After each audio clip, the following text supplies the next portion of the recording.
जितने आस्था पर कथा सुन रहे हो, जितने फेसबुक यूट्यूब पर कथा श्रवण कर रहे हो, जितने लोग ऑनलाइन कथा सुन रहे हो, आज शिव महापुराण की कथा को इस श्राद्ध पक्ष में जो पूर्वजों को समय है, पितरों का समय है, अधों का समय है, आहूतों का समय है, वासुकों का समय है, इस श्राद्ध पक्ष में एक चीज अपनी जिंदगी में उतार लीजिए कि जब तक शरीर चले और तुम्हारे घर में चले तब तक सारे पुण्य के काम कर लो, क्योंकि इसके बाद मौका नहीं मिल रहा है। पितृदोष है, ये आपको कैसे मालूम पड़ेगा?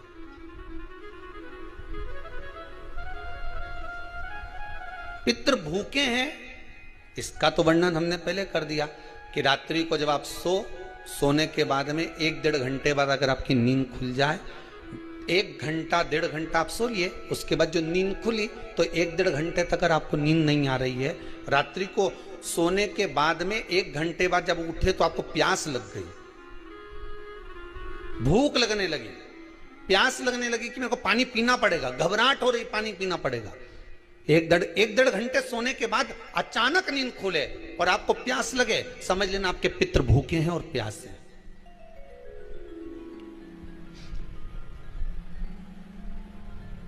वो भूखे और प्यासे हैं, उनको जल की जरूरत है।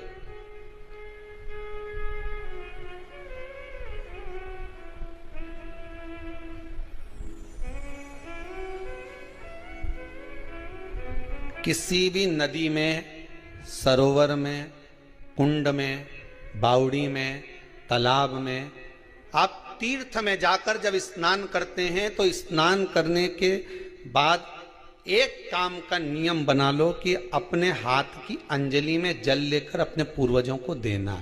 प्यासे रहते हैं, भाग मांगते हैं।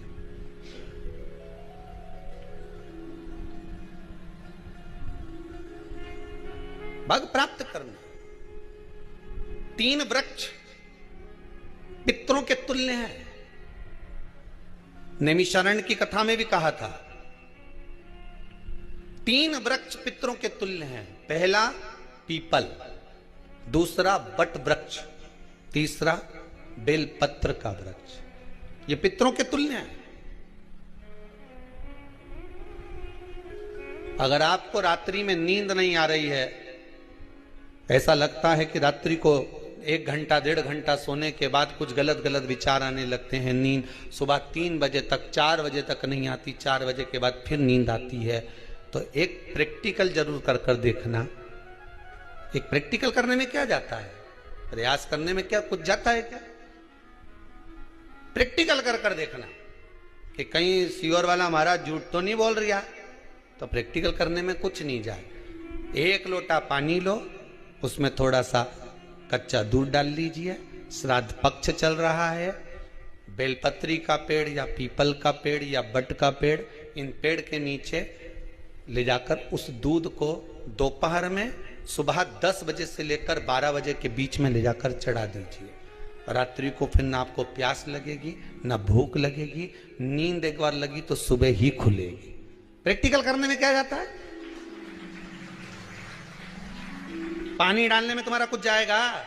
अरे बोलो तो सरी, हमें 10 रुपया का दूध जरूर उसमें, और तुम इतनी चतुर हो, इतना सारा दूध थोड़ी डालोगी, तुम 2 चम्मच डालोगे। कहाँ तुम इतना डालने वाली हो है?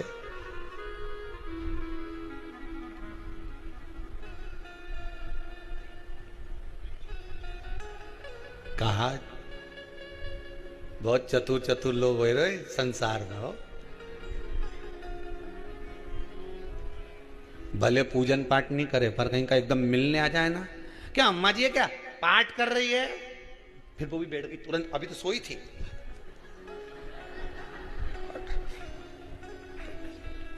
तुरंत। क्या पंडित जी हैं क्या? उनसे थोड़ा काम है, अभी माला जप रहे हैं, मालूम पड़े पंडित जी तो आराम से सेव फल खा रहे थे। अब प्लेट सोफा के नीचे घुसे, तुरंत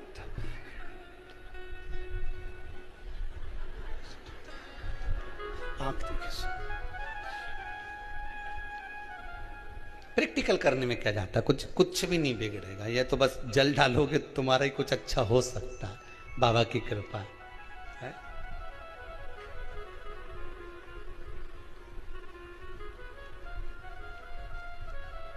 तीन वृक्ष पितरों के तुल्य हैं। पहला जम के बोलिए पीपल, दूसरा बट वृक्ष, तीसरा बेलपत्री का वृक्ष। तीन पीपल के वृक्ष में 52,000 ब्राह्मण एक साथ निवास करते हैं, इसलिए पितृतुल्य है। बट वृक्ष ब्रह्मा जी के मस्तक से बना, इसलिए पितृतुल्य है। और बेलपत्री का वृक्ष माता पार्वती जी के अश्रु से बना। जब आंसू गिरे थे माता जगत जननी जगदम्बा पार्वती के, उस समय पर पितृलोक में हलचल उत्पन्न हो गई थी। हमारी नातिन की आंख में आंसू कैसे आ गए? मैनावती की पुत्री है।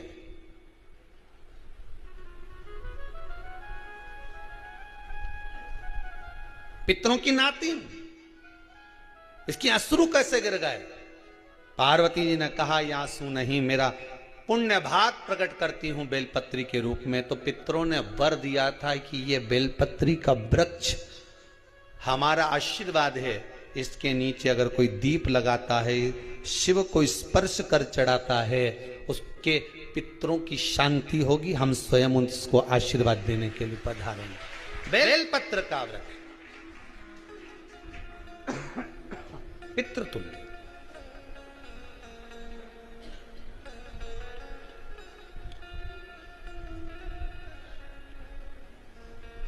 तो रात्रि को अगर भूख लग रही है, प्यास लग रही है, तो पितृदोष। दूसरा पितृदोष का लक्षण बताया, घर में कोई शुभ कार्य ना हो, वंश की वृद्धि ना हो। 1 रुपये कमाओ, 1.25 रुपये खर्च हो रहे हैं, पैसा 10 जगह से कमाई आ रही है पर घर में टिक नहीं पा रही है, आया गया, पितृदोष। जरा सी कटोरी पड़ी है, उसके पीछे विवाद चालू हो जाए, पानी ढुल गया उसके पीछे विवाद हो जाए, या छोटी छोटी बात में घर में क्लेश मचा हुआ है, पितृदोष है। समझ लो हमारे पूर्वज हमसे खुश नहीं, प्रसन्न नहीं। कोई कहता है गुरुजी श्राद्ध बड़े बेटे को करना चाहिए कि छोटे को करना चाहिए? शिव महापुराण की कथा कहती है, अगर जायदाद का पूरा हिस्सा बड़े ने लिया हो और तुमने अपनी माता का दूध ना पिया हो तो एक ही को कर लेने दो। अगर माता का दूध पिया है और अगर एक अंगूठी भी ली है, जरा सा एक कपड़ा भी अगर सास का लिया है, तो श्राद्ध तो तुझे करना ही पड़ेगा, करना ही पड़ेगा। तूने मेरा दूध पिया है तो बिल्कुल, जम के तो बोलो। अगर तुमने उनका कुछ खाया है तो अब एक काम और हो सकता है, गुरुजी वो श्राद्ध अगर हम नहीं करें और बड़े भैया करें और हम उन्हीं के यहाँ चले जाएं तो चले जा, मना कौन कर रहा है? पूड़ी का तेल तू ले जा, खीर का दूध 2 थैली तू खरीद के ले जा। जितना वहां वो सेवा करे उतनी सेवा तुम करो। गलत है क्या? जायदाद का भी तो हिस्सा किया था। सुई की नोक के बराबर नहीं धुआं ने, ईंट इधर खसकी है तो हमारी इधर खसका दीजिए। हमारी बसियत में इतना लिखा है तो फिर बसियत में ये भी लिख के जाना चाहिए था। मैं तो क्यों सबके, तुम डरो मत ही रहे एक भी। जब छोरा छोरी के जब सब सामान, प्रॉपर्टी दो ना, जमीन दो ना, जायदाद दो ना, सारा सामान छोरा छोरी के दो, तो उनके लिख के भी जाओ कि हमारी श्राद्ध कर दे अच्छे से, नहीं तो भूतड़ी बन के सताऊंगी।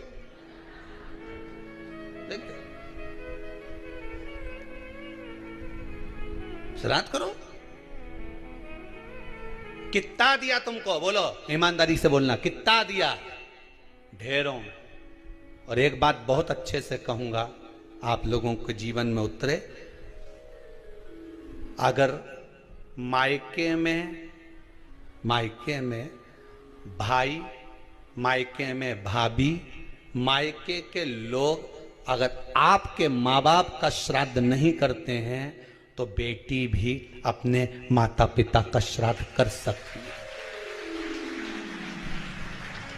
उसने भी दूध पिया है अपने माता पिता का, पर वो श्राद्ध का भोजन कौन कराएगा? बेटी का पुत्र हो, बेटी की पुत्री हो, वो कराए, और नाम वो नाना नानी का ले ले, करे। अगर वो नहीं कर रहे हैं, वो नहीं संभालते, वो नहीं जानते, तो आप करो, तो करे। दो भाग होते हैं।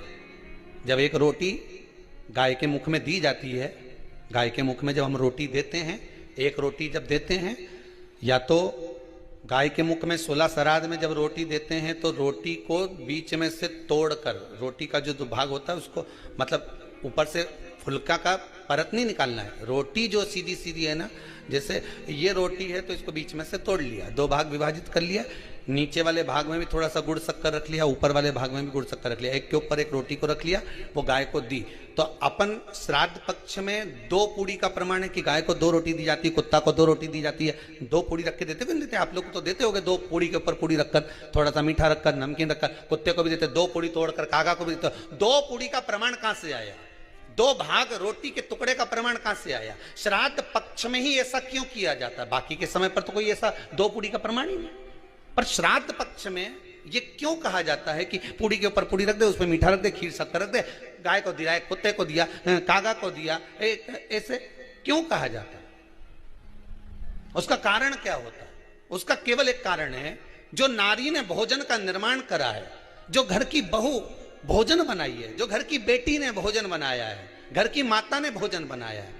महाराज, पिता पुरुष एक कुल को तारता है, बेटी 2 कुल को तारती है। जब श्राद्ध पक्ष में 2 भाग रोटी के कर कर गाय को देती है, तो 1 भाग तो उसके ससुराल वालों को मिलता है, एक को भी मिले, ससुराल को मिले। जब गया जी का पिंड होता है तो नाना नानी सबका स्मरण कराया जाता है। 2 भाग,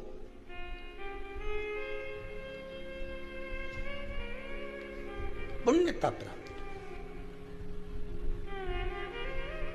अब लोगों को मालूम तो है नहीं कि 2 पूड़ी क्यों रखते हैं, उसका कारण वर्णित है शास्त्रों, दोनों पक्ष तारने के लिए, दोनों पक्ष का स्मरण कराने के लिए। महाराज, बिंदु प्रेत योनि में पड़ा, चंचुला देवी उनके मोक्ष का प्रयोजन कर रही है, प्रयास कर रही। क्या करा जाए कि इनको मोक्ष मिल जाए? कहा शिव महापुराण की कथा। पार्वती मैया की सहेली बन गई और पार्वती मैया ने शिव महापुराण में प्रेत योनि से मुक्त होने के लिए कहा, तुम रुका जी के यहाँ जाओ, देवऋषि नारद के पास जाओ। नारद जी ने तुमरुका जी के पास भेज दिया। क्यों? नारद जी जानते हैं मैं कथा नहीं कर सकता, मैं कथा सुन सकता हूं पर कह नहीं सकता, कहने के लिए मुझे बैठना पड़ेगा, सुनने के लिए हो सकता है कि मैं चले जाऊं, वापिस आकर बैठ जाऊं।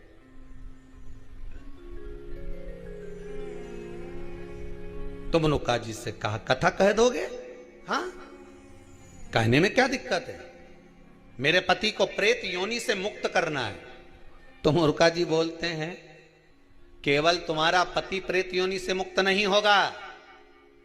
तुमरुका जी ने शिव महापुराण में कहा, सुनो चंचुला देवी, केवल एक व्यक्ति शिव पुराण से नहीं तरता, इस बिंदुक जैसे ना जाने कितने प्रेत इस वायुमंडल में घूम रहे होंगे, ना जाने कितने पितर, ना जाने कितने आहूत, ना जाने कितने वासुक इस वायुमंडल में घूम रहे होंगे।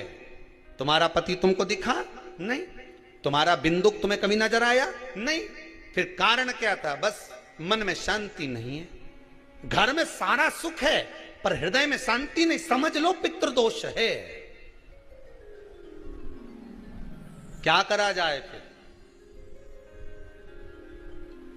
क्या करोगे? महाराज, हृदय शांति है, हृदय शांति। केवल एक अकेला बिंदुक शिव महापुराण की कथा सुनकर नहीं तरेगा। तुमरुका जी कहते हैं जिस समय पर मैं शिव महापुराण की कथा कहूंगा, सुनो चंचुला देवी, इस संसार के इस भूमंडल पर मृत्यु लोक में जितने भी जीव इस संसार सागर में भटक रहे होंगे, शिव महापुराण की कथा सुनकर वो भी तर जाएंगे। ये अकेली बिंदुक को तारने वाली नहीं है। इस मृत्यु लोक में जो विराजमान, आज भी नियम है महाराज, श्राद्ध का भोजन टेबल पर नहीं कराया जाता। श्राद्ध का भोजन ब्राह्मण को कुर्सी पर बिठाकर नहीं कराया जाता। श्राद्ध का भोजन आज भी प्रमाण है कि ब्राह्मण के लिए भूमि पर आसन लगना चाहिए और जमीन पर बैठकर कराना चाहिए। तब क्यों? क्योंकि इस भूमि पर बैठकर जब भोजन कराएंगे, इसी भूमि से ना जाने कितने पितृ गए, कितने तर्पण हुए, कितनी तिलांजलि हुई, इसी भूमि से, इस रज से, इस कण से ना जाने कितने जीव चल गए। अब लकड़ी पर या टेबल पर या कुर्सी पर बैठकर ब्राह्मण को भोजन कराने का प्रमाण नहीं है। अब आपका फैशन ज्यादा हो गया तो बात दूसरी है। पंडित जी ऊपर बैठ के खा लोगे क्या? पंडित जी तो बोल देंगे अच्छा है, खिला दो।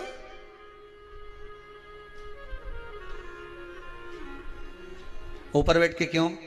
वो झुकने में थोड़ी सी कमर लचक जाए, क्योंकि खीर परसेगी तो झुकना पड़ेगा। अब ब्राह्मण अगर भोजन करने आसन पर बैठेगा, तुम अगर थोड़ा झुककर परसोगी, ब्राह्मण के सम्मुख में आप थोड़ा सा भोजन कराते समय झुकोगी। जरा विचार करिए, यशोदा मैया के घर में संतान नहीं थी। यशोदा जी श्रावण के महीने में श्रावणी करने आए हुए ब्राह्मण को मात्र खीर परोसने के लिए गई थी। 52 साल की उम्र थी, संतान का सुख नहीं दिख रहा था, खीर परोसने के लिए गई। उतनी देर में ब्राह्मणों ने देखा इनके घर में संतान नहीं है, पुत्र भव कह दिया। और यशोदा जी के पति श्री नंदराय जी कह रहे हैं कि बाबा मैं 60 का या 55 की, बाल हो गए धोले, और तुम कह रहे हो पुत्र होगा। कहां से होगा? ब्राह्मण कहते हैं ब्राह्मण जब भोजन करता है, भोजन करते समय जब वर देता है, वो वर गलत नहीं हो सकता, कहीं से भी आएगा, पर छोरा तो आएगा। और आया, कहीं से भी आया, पर पुत्र आया, क्योंकि आशीर्वाद दिया था। श्राद्ध पक्ष का भोजन टेबल पर नहीं, कुर्सी पर नहीं, श्राद्ध पक्ष का भोजन ब्राह्मण को आसन लगाकर जमीन पर कराना चाहिए, भूमि पर।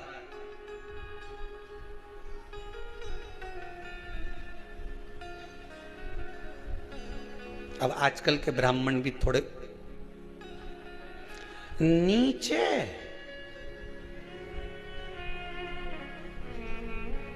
अगर हम टेबल पे ही जिम लें तो जी अब क्या बोले भी तो क्या बोले, तो मैं बताऊं।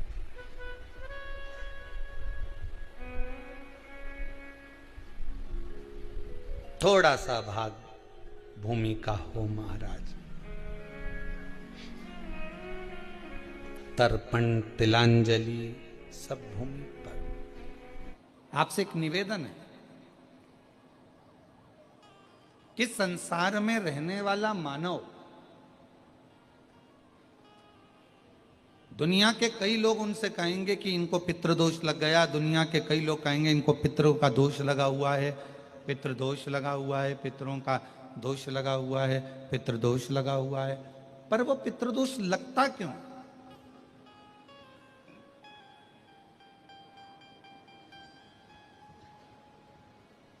पितृदोष लगने का कारण है क्या?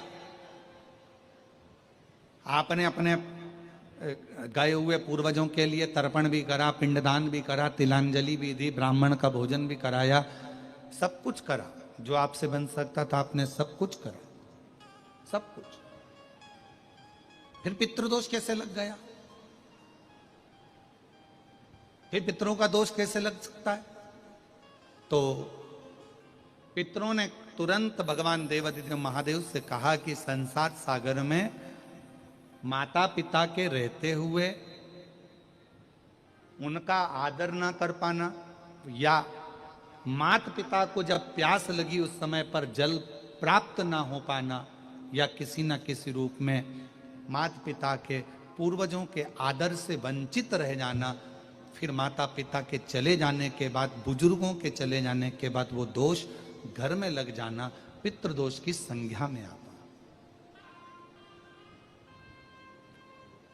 और पितृदोष के 4 लक्षण सबसे प्रबल हैं। ये कोई भी अनुभव कर सकता है। पितृदोष के 4 लक्षण में पहला लक्षण है 1 रुपया कमाओ, 1.25 रुपये खर्च हो रहे हैं, समझ लेना पितरों का दोष है। दूसरे नंबर का, एक व्यक्ति घर में बीमार है, ठीक हुआ, दूसरा बीमार पड़ गया, तीसरा ठीक हुआ, चौथा बीमार पड़ गया, घर में कोई ना कोई निरंतर बीमार पड़ा हुआ है, दवाई गोली लगी रही है, समझ लो पितरों का दोष है। तीसरे नंबर पर आप कोई पूजन की थाली लगाए, किसी को भोजन देने जा रहे थे, किसी को पानी देने जा रहे थे, किसी को भोजन का कोई नाश्ता देने जा रहे थे, और आपकी ट्रे में से, आपकी थाली में से, आपके हाथ से अगर कोई भरा हुआ पात्र पानी का गिर गया, नाश्ते का गिर गया, थाली गिर गई, कोई दूध का गिलास गिर गया, कोई सामग्री गिर गई, कोई पूजन की थाली तुम्हारे हाथ में है और पूजन की थाली में से मालूम पड़े कोई सामान गिर गया नीचे, समझ लो कि पितर का दोष है।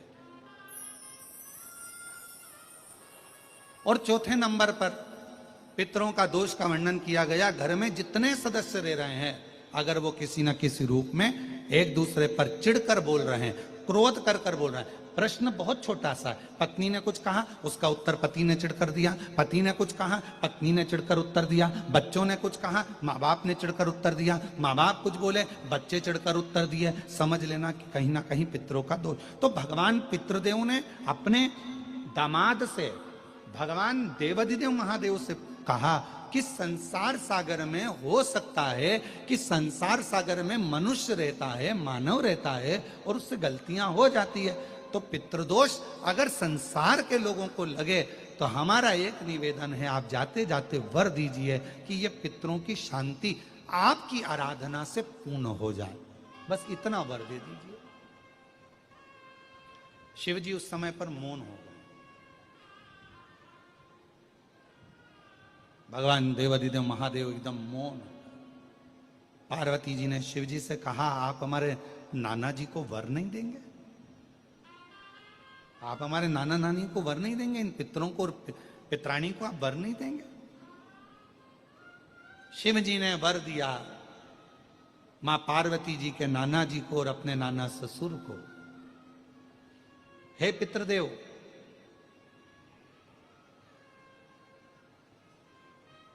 मैं आपको वर देता हूं, श्राद्ध पक्ष के 16 दिन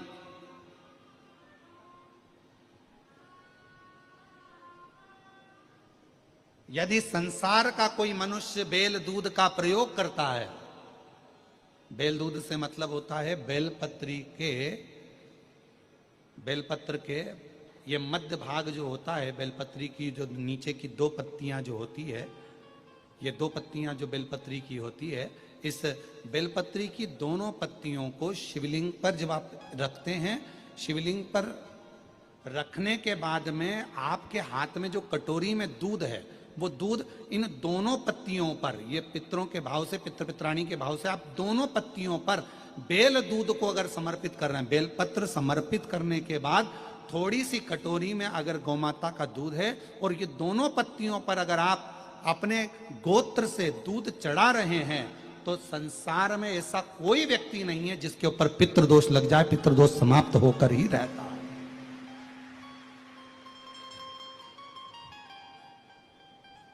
शिवलिंग पर बेलपत्र चढ़ाई, बेलपत्र चढ़ाकर ये नीचे की जो पत्ती है, आपका जो दूध का भाग है, वो 2 पत्ती पर चढ़ना चाहिए, तीसरी पत्ती पर जल का भाग आता, 2 पत्ती पर आपका जल का, आपका दूध का भाग रहे। और जब बेल दूध का प्रयोग आप करते हैं और दूध बाबा को 16 दिन श्राद्ध के अगर कोई कह दे कि आपके घर में पितृदोष है, ये दोष है, वो दोष है, सारे दोष आपके यहाँ लग गए हैं, और आपके यहाँ ये 4 लक्षण अगर पितृदोष के दिख रहे हैं जो पहले कथा में वर्णित किए, अगर ये लक्षण दिख रहे हैं, तो श्राद्ध पक्ष के 16 दिन पहले दिन से ही आप चालू हो जाओ, बेलपत्री शिव जी को चढ़ाया, कटोरी में या चम्मच में 2 बूंद का भी अगर दूध लेकर गए हो, थोड़ा सा भी, बस 2 पत्ती पर आपने दूध समर्पित करा और 1 लोटा जल जो तीसरे नंबर की पत्ती है उस पर समर्पित करा। आपको 16 दिन करने के बाद आपको खुद अनुभव होगा 17वें और 18वें दिन से कि मेरे घर में ऐसा लग रहा है कि सब शांति है और कोई किसी से चिढ़कर बात नहीं कर रहा, लक्ष्मी की वृद्धि अपने आप होना प्रारंभ, कैसा भी। और यहां तक शिव महापुराण की कथा कहती है किसी की फैक्ट्री बंद हो गई, किसी की दुकान बंद हो गई, चलते चलते अगर किसी का व्यापार बंद हो गया, 4 दिन चल रहा था, बहुत अच्छा चला, उसके बाद एकदम डाउन आ गया, कोई प्रशासनिक कार्रवाई हो गई, कोई अदालती कार्रवाई हो गई, कोई परेशानी सामने आकर खड़ी हो गई है, तो भी अगर प्रति 16 दिन तक लगातार शंकर भगवान के शिवलिंग पर बेल दूध का प्रयोग किया गया है, तो आप 17वें दिन से अंदाजा लगा लेंगे कि आपका धीरे धीरे धीरे धीरे धीरे धीरे जो फैक्ट्री बंद सी थी वो ऊर्जावान हो गई है, चलना प्रारंभ हो गई। बेल दूध का इतना प्रभाव पड़ता है, इतना प्रभाव, बेल दूध का इतना महत्व। पितरों ने हाथ जोड़कर कहा, भगवान देव अधिदेव महादेव भगवान शिव जी से प्रार्थना करी, निवेदन किया। संसार का मनुष्य, दुनिया के लोग कहें कि ये पितृ दोष है, पर उस दोष से आपकी पूजन आराधना से वो दोष मुक्त हो जाओ।